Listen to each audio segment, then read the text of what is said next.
by just filling in these scratches with this overstain. All right, guys, hey, I just thought I'd bring you along. We've got this old dresser. Now, this is something that you would normally find at a thrift store. It could be your own piece, right? But we got a lot of these nicks and scratches over the years. And what we've done is we've already pre-sanded this down with a 320 grit paper, right? And then we go over it with a scratch pad, and we've cleaned it all up. And before we even did all that, we wash it down with a wax wash and clean all the old residue off, blow it off, tack it off, get it ready for stain, right? But now what we're going to transform this all the way back into this by just filling in these scratches with this overstain. Look at this, right? So yeah, this has already been pre-finished. This has been sealed with lacquer. And even if we wiped it off right now, you see how those scratches all disappeared, right? It's like using one of those touch-up markers, but times 10, right? So we go liberally, right? We apply it all over, and we're going to let it set up and go in all the directions of the grain, all right? Don't just sit there and go back and forth. Rub it in, give it enough to set up, right? This isn't something we need to take off right away.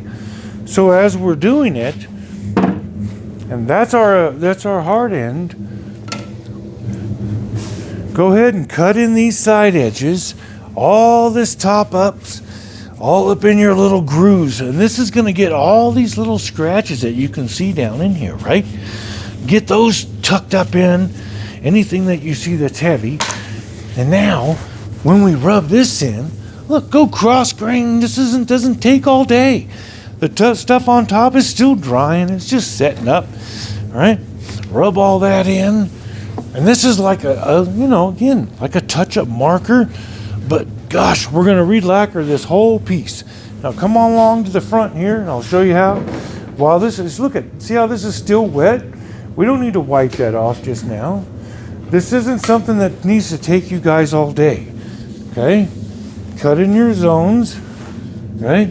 Get all your hard recesses in, right? And then rub them in. Don't use this little chip brush as your normal wiping or staining tool. You want to use your rag where you can rub it into those recesses and all those. And I'm pushing pretty hard. I'm letting this stain get squished up in there where a little chip brush like this can't do that, right?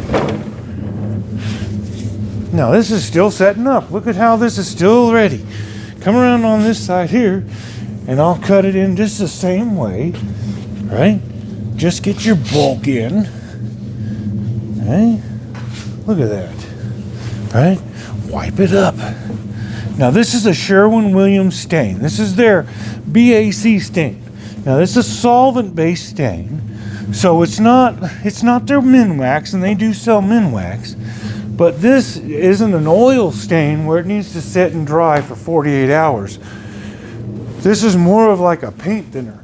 So now if we come up here and we watch this go off, now when we wipe this, you see how all those little marks that we had in there, they're gone, right? And we're going to lacquer over all of this, but we want to get all the excess off now. It's had a chance to absorb all the way down in those light recesses. And yeah, it's not going to be your 100%. It's going to take up and still look distressed. It can handle more abuse now. Now we'll come over here on this side, and we'll wipe all these down. This is about where it's set up.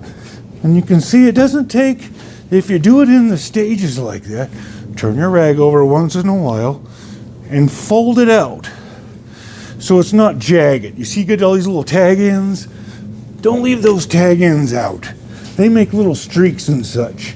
All right, get you a nice pad, turn it in every once in a while, but really that's your main focus. Pretty that looks already. It looks real nice. All right, come over to your front.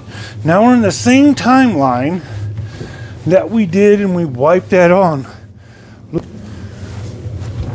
Now let me take my air hose here, and anytime you have these recessed areas, over your air hose, if you don't have an air hose, get one of them aerosol cans so you can blow out those little light recesses that will have more of a tendency not to dry, right?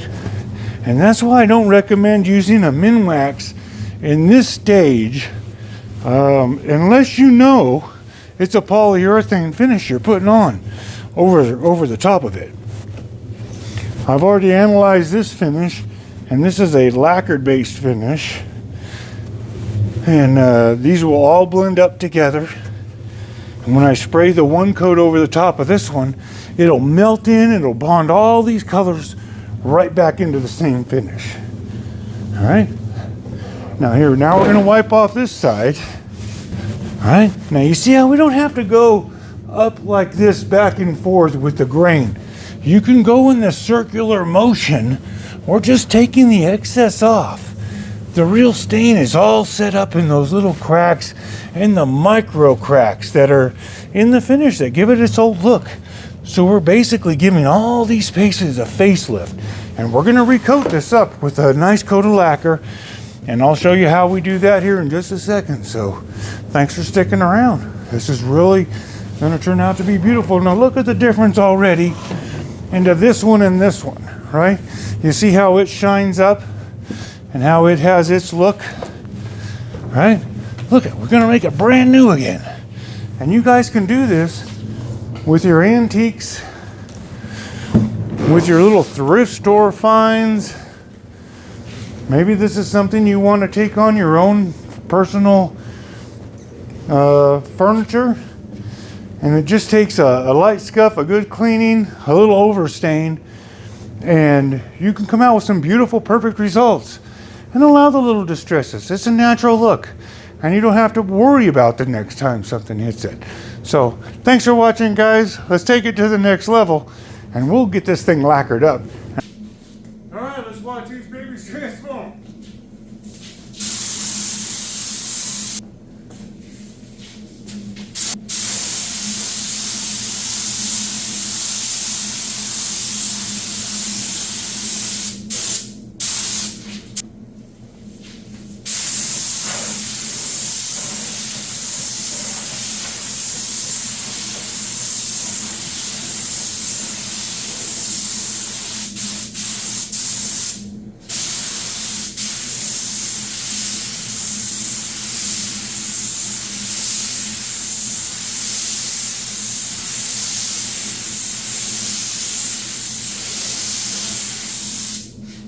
All right, thanks for watching, guys. That's how you do it right there. Nothing to it when we do it. And guess what? I'm gonna teach you how to do it. So thanks for watching. I'm gonna put you the rest of them right there. See you there.